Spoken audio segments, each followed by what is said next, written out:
নমস্কার, Gyandeep study centre YouTube চ্যানেলে প্রত্যেককে স্বাগত জানিয়ে আজকের আপনাদের সামনে আরও একটি নতুন ভিডিও নিয়ে উপস্থিত। এই ভিডিওটির মাধ্যমে আমি আলোচনা করব যারা নেতাজি সুভাষ মুক্ত বিশ্ববিদ্যালয়ে পিজি কোর্স করছেন তাদের ফার্স্ট ইয়ার এবং সেকেন্ড ইয়ার উভয়ের অ্যাসাইনমেন্ট যে উত্তরপত্র সেটা নিয়ে আলোচনা করব। আপনারা প্রত্যেকেই জানেন যারা এমএ, এমএসসি এবং এমকম বিভিন্ন সাবজেক্টে পড়াশোনা করছেন আপনাদের অনলাইন অ্যাসাইনমেন্ট প্রক্রিয়া শুরু হয়ে গেছে গত 9 তারিখ থেকে এবং এটা চলবে 16-10-2025 পর্যন্ত। তো আমরা এই চ্যানেলের মাধ্যমে বলেছিলাম আমরা একে একে সমস্ত সাবজেক্টের আনসারগুলো আমরা প্রোভাইড করব। আমরা যেহেতু এবছর অ্যাসাইনমেন্ট সাবমিশন প্রক্রিয়াটা সম্পূর্ণ ভিন্ন রকমের প্রক্রিয়া হয়েছে, অর্থাৎ 2-3টে সেট করেছে ইউনিভার্সিটির পক্ষ থেকে, তার জন্য আমাদের খুব সময় লাগছে প্রশ্ন উত্তরগুলো তৈরি করতে। বহু ছাত্রছাত্রী আমাদেরকে ফোন করছে কিন্তু পাচ্ছে না, আর সেক্ষেত্রে প্রত্যেকে বলবো হোয়াটসঅ্যাপ করে রাখবেন কিংবা SMS করে রাখবেন, আমরা রিপ্লাই দেওয়ার চেষ্টা করব এবং আমরা আমাদের স্টুডেন্টদের হয়ে আমরা অ্যাসাইনমেন্ট সাবমিশন প্রক্রিয়া করে দিচ্ছি। যারা এখনও পর্যন্ত সাবমিশন করার জন্য যোগাযোগ করতে পারেননি অবশ্যই স্ক্রিনে দেওয়া কন্ট্যাক্ট নাম্বারে যোগাযোগ করে নেবেন। আমি আজকে আলোচনা করব PGHI4 অর্থাৎ ফার্স্ট ইয়ারে যে ফোর্থ পেপার রয়েছে ইতিহাসের, তার একেবারে 40টা প্রশ্ন সেট 1 এবং সেট 2 প্রশ্ন। এই প্রশ্নগুলোই ভালো করে খাতায় লিখে নিন এবং এখান থেকে আপনারা কিন্তু অ্যাসাইনমেন্ট উত্তর পেয়ে যাবেন। প্রথম যে প্রশ্ন আছে, লুসিয়ান ফ্রেপ, মার্ক ব্লাক ও ফার্নাথ ব্রোদেলকে কোন ঐতিহাসিক গোষ্ঠীর প্রতিনিধি বলা হয়? সঠিক উত্তর হচ্ছে অ্যানাল গোষ্ঠী। নাম্বার 2, ইতিহাস চর্চায় বার্লিন বিপ্লবের সঙ্গে কোন ঐতিহাসিকের নাম ওতপ্রোতভাবে জড়িত? সঠিক উত্তর র্যাঙ্কে। নাম্বার 3, বিখ্যাত 17 খণ্ডের হিস্ট্রি অফ ফ্রেন্স 1833 থেকে 1867 কার লেখা?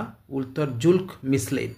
নাম্বার 4, ওপর থেকে আরোপিত সামন্ততন্ত্র ও তলদেশ থেকে সামন্ততন্ত্র এর ধারণা কে কোন ঐতিহাসিক উপস্থাপিত করেছে? উত্তর ডি কোশাম্বী। নাম্বার 5, গিবনের কোন গ্রন্থে দ্বিতীয় খ্রিস্ট থেকে কনস্টান্টিনোপলের পতন অর্থাৎ 1453 পর্যন্ত এক ধারাবাহিক আখ্যান পাওয়া যায়? উত্তর হবে decline and fall of the Roman empire. Number 6, Karl Marx ইতিহাসে যে তত্ত্ব উপস্থাপিত করেছেন তাকে কি বলা হয়?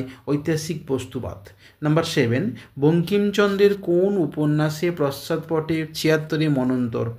আনন্দমঠ। আপনারা প্রত্যেকেই জানেন এই যে আনন্দমঠ গ্রন্থটিকে বঙ্কিমচন্দ্রের 76 মন্বন্তরের কথা জানতে পারি। এছাড়া এই আনন্দমঠ গ্রন্থটিকে ভারতের জাতীয়তাবাদের গীতাও বলা হয়েছে। নেক্সট আমরা পড়ব number 8, the transition from feudalism two capitalism বিতর্কের প্রধান দুইজন ঐতিহাসিক কারা ছিলেন? মরিস ডব ও পল সুইজি। নাম্বার 9, এশিয়াটিক সোসাইটি প্রতিষ্ঠা করেন কে? এরা প্রত্যেকেই জানা, উইলিয়াম জোন্স। নাম্বার 10, ইতিহাসের উপাদানগুলিকে মোটামুটি কোন দুটি ভাগে ভাগ করা যায়? প্রাথমিক ও আনুষঙ্গিক, এই দুটি ভাগে ভাগ করা যায়। নাম্বার 11, ভূদেব মুখোপাধ্যায়ের কোন গ্রন্থে ভারতভূমিকে দেবদেবী রূপে কল্পনা করা হয়েছে? উত্তর পুষ্পাঞ্জলি। নাম্বার 12, সাবলটন স্টাডিজ প্রকাশ করেন কে? রণজিৎ গুহ। এরা প্রত্যেকেই জানা, অর্থাৎ নিম্নবর্গের ইতিহাস চর্চার জন্য যে রণজিৎ গুহ। নাম্বার 13, মার্কিন ইতিহাসে এজ অব কনসেসাস নামক পর্বে মার্কিন জনমতের কোন আশ্চর্য মিল লক্ষ্য পাওয়া যায়? কমিউনিজম বিরোধিতা। নাম্বার 14, কলহনের কোন রচনাকে ঐতিহাসিক রচনা বলা হয়? রাজতরঙ্গিনী। নাম্বার 15, ফিউডালিজম সোসাইটি কার সুবিখ্যাত গ্রন্থ? Mark block. নাম্বার 16, বিখ্যাত গ্রন্থ হোয়াট ইজ হিস্ট্রি কে রচনা করে? EH কার। নাম্বার 17, কোন ঐতিহাসিক ইংল্যান্ডের ইতিহাসের এক হুইক ব্যাখ্যা উপস্থাপিত করেছেন? Thomas Babington Macaulay. নাম্বার 18, ঐতিহাসিক SR গার্ডিনার 17 শতকের ইংল্যান্ডে বিপ্লবকে কোন ধর্মসংস্কার আন্দোলনের সঙ্গে যুক্ত করে দেখিয়ে গেছেন? উত্তর পিউরিটান। নাম্বার 19 নম্বর প্রশ্ন, লুসিয়ান ফেভার তার ইতিহাস রচনা the earth and the social revolution এর কোন উৎপাদনকে গুরুত্ব দিয়েছে? ভৌগোলিক উৎপাদন। Number 20, studies in the development of capitalism নামক গ্রন্থটি রচনা করেন কে? সঠিক উত্তর হচ্ছে মরিস ডভ। নাম্বার 21, কাকে তুলনামূলক ধর্মতত্ত্বের জনক বলা হয়? রামমোহন রায়। নাম্বার 22, কোন ঐতিহাসিক ফ্রান্সে কয়েদখানা এবং অন্যান্য সামাজিক সংস্থার মধ্যে সাদৃশ্য খুঁজে পেয়েছেন? মিশেল ফুকো। নাম্বার 23, কোন বিশ্ববিদ্যালয়ের অধীনে EP Thompson centre for the studies of social history প্রতিষ্ঠা করেছে? উত্তর ওয়ারউইক বিশ্ববিদ্যালয়।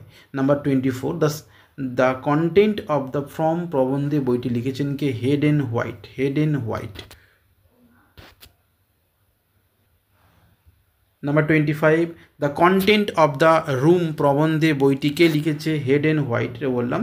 নাম্বার 26, ফারদান্ত ব্রোদেল এর কোন গ্রন্থে ইতিহাস রচনার ধারায় আলোড়ন সৃষ্টি করেছে?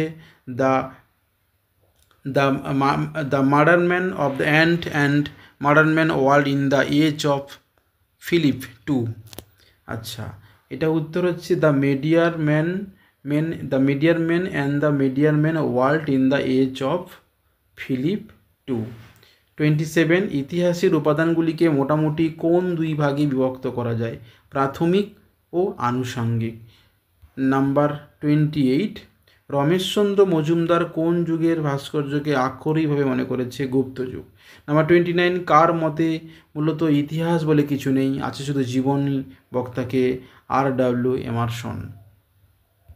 নাম্বার 30, কোন ঐতিহাসিক ইতিহাসকে সাহিত্য থেকে বেশি বিজ্ঞানকে মনে করতেন? র্যাঙ্কে। নাম্বার 31, তারিখ ই বাংলা গ্রন্থে কোন শাসকের রাজত্বকালের বিশদ বিবরণ পাওয়া যায়? মুর্শিদ কুলি খাঁ। নাম্বার 32, বিখ্যাত রাইস অফ মার্থা পাওয়ার কার লেখা? রানা ডে। নাম্বার 33, ফিকোর বিখ্যাত গ্রন্থটির নাম? New science. নাম্বার 34, কে বলেছে ইতিহাস হলো অতীতের দৃষ্টান্তগুলি থেকে আহরণ করা এক দর্শন? ডায়োনিসাস। নাম্বার 35, এশিয়াটিক রিসার্চেস পত্রিকার প্রথম সম্পাদক কে ছিলেন? William Jones. নাম্বার 36, ইংল্যান্ডের সমাজতন্ত্র ইতিহাসবিদরা ইতিহাসে কর্মশালা আন্দোলন কোন দশকে শুরু করে? 1960-এর দশকে। The life of John Bright জীবনী গ্রন্থকে লিখেছে? ট্রিভলিয়ন। নাম্বার 33, মার্কসিম টুডে পত্রিকার সম্পাদক মণ্ডলীর সদস্য ছিলেন? Maurice Dobb. তো এই ছিল 33, অর্থাৎ 38টি প্রশ্ন তোমাদের রাখা হয়েছে। তো প্রত্যেকে 3 ঘন্টা টাইম থাকছে, 8 বার আপনারা পজ করতে পারবেন বা কোশ্চেন চেঞ্জ করতে পারবেন। সেই কোশ্চেনগুলো চেঞ্জ করে আপনারা সুন্দর করে খাতায় প্রশ্নগুলো লিখে নিয়ে তারপরে পরীক্ষা দেবেন। আমরা একে একে সমস্ত সাবজেক্টে আনসারগুলো আপলোড করতে থাকবো। আর যারা আমাদের সেন্টারের পক্ষ থেকে একেবারে আপনারা 20 নাম্বার পেতে চাইছেন, অবশ্যই স্ক্রিনে দেওয়া কন্ট্যাক্ট নাম্বারে যোগাযোগ করুন। ভালো থাকবেন, সুস্থ থাকবেন।